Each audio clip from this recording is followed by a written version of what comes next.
तर एक breaking news समोर येते। पुण्यात आर्थिक व्यवहारातून टोळक्याकडून एका तरुणाला मारहाण करण्यात आली आहे। तरुणाला नग्न करत मारहाण करत तरुणावर फायरिंग करण्यात आली।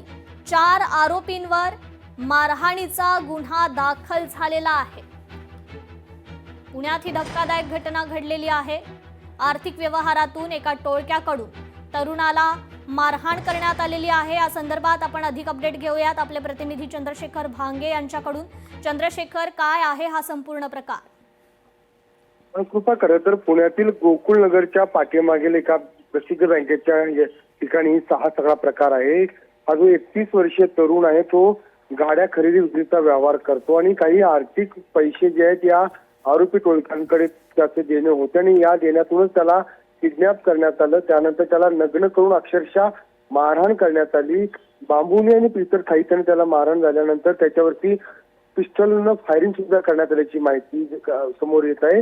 या सगळ्या विषयी येवलेवाडी जे नव्यानं पोलीस स्टेशन झालेलं आहे त्या येवलेवाडी पोलिसांमध्ये गुन्हा दाखल करण्यात आलेला आहे। कृपा जी, निश्चितच चंद्रशेखर, धन्यवाद आपण दिलेल्या या अपडेट संदर्भात।